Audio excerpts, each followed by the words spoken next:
भाषाओं और बोलियों के साथ साथ कई वैश्विक भाषाओं को सम्मान देने का काम भी किया है और उनकी शब्दावलियां, पदों और व्याकरणों के नियमों को अपनाया है।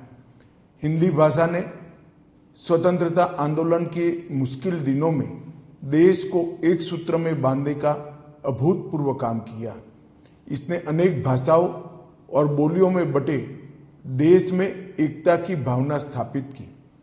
देश में पूरब से पश्चिम और उत्तर से दक्षिण तक स्वतंत्रता की लड़ाई को आगे बढ़ाने में संवाद भाषा के रूप में काम किया है।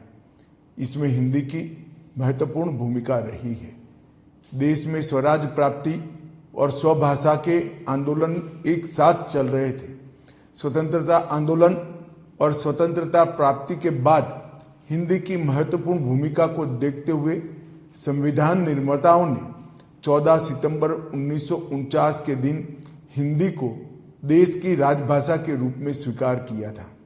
किसी भी देश की मौलिक और सृजनात्मक अभिव्यक्ति सही मायनों में सिर्फ उस देश की अपनी भाषाओं में ही की जा सकती है। प्रसिद्ध साहित्यकार भारतेंदु हरिश्चंद्र ने कहा है कि निज भाषा उन्नति अहे सब उन्नति का मूल, यानी कि अपनी भाषा की उन्नति ही सभी प्रकार की उन्नति का मूल है।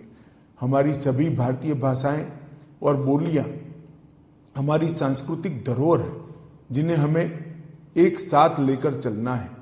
हिंदी की किसी भी भारतीय भाषा से न कभी स्पर्धा थी और न कभी हो सकती है। हमारी सभी भाषाओं को सशक्त करने से ही एक सशक्त राष्ट्र का निर्माण होगा। मुझे विश्वास है कि हिंदी सभी स्थानीय भाषाओं को सशक्त बनाने का माध्यम बनेगी। माननीय प्रधानमंत्री नरेंद्र मोदी जी के नेतृत्व में भारतीय भाषाओं को राष्ट्रीय से अंतर्राष्ट्रीय मंच तक उचित सम्मान मिला है। गृह मंत्रालय का राजभाषा विभाग निरंतर प्रयत्नशील है कि सहज समान मीठी भारतीय भाषाओं को आधुनिक तकनीक के माध्यम से सार्वजनिक प्रशासन, शिक्षा और वैज्ञानिक प्रयोग के अनुकूल उपयोगी बनाई जा सके। माननीय प्रधानमंत्री जी के मार्गदर्शन में सरकार और जनता के बीच भारतीय भाषाओं में संवाद स्थापित कर जन कल्याणकारी योजनाओं को प्रभावी तौर पर लागू किया जा रहा है।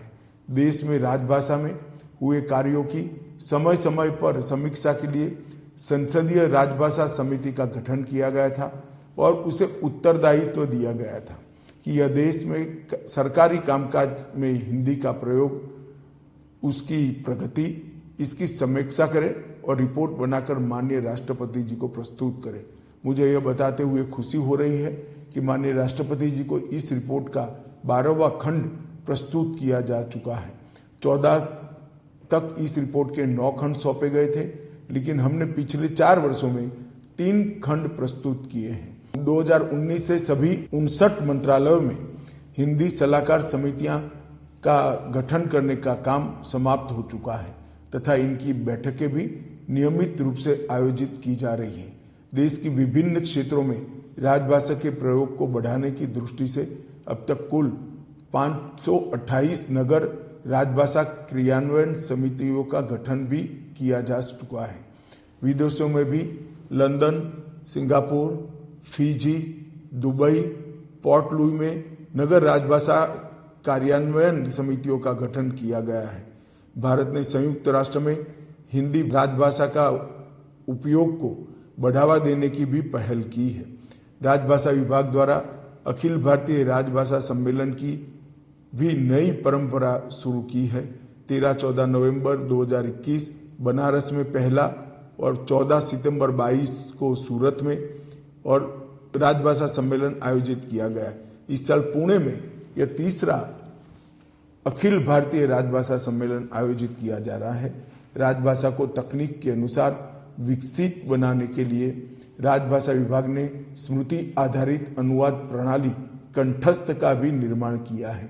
राजभाषा विभाग ने एक नई पहल करते हुए हिंदी शब्द सिंधु शब्दकोश का भी निर्माण किया है।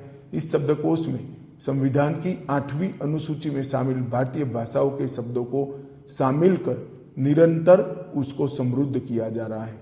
विभाग ने कुल 90,000 शब्दों का ई महाशब्दकोश, मोबाइल ऐप और करीब 9,000 वाक्य का ई सरल वाक्यकोश भी तैयार किया है। भाषा परिवर्तन का सिद्धांत कहता है कि भाषा जटिलता से सरलता की ओर जाती है। मेरे विचार से हिंदी के सरल सुस्पष्ट शब्दों को कार्यालयी कामकाज में प्रयोग में लाना चाहिए। मुझे विश्वास है कि राजभाषा विभाग के इन प्रयासों से सभी मातृभाषाओं को आत्मसात करते हुए लोक सम्मत भाषा हिंदी विज्ञान सम्मत और तकनीक सम्मत होकर संपन्न राजभाषा के रूप में स्थापित होगी। एक बार फिर से आप सभी को हिंदी दिवस की अनंत अनंत शुभकामनाएं। वंदे मातरम।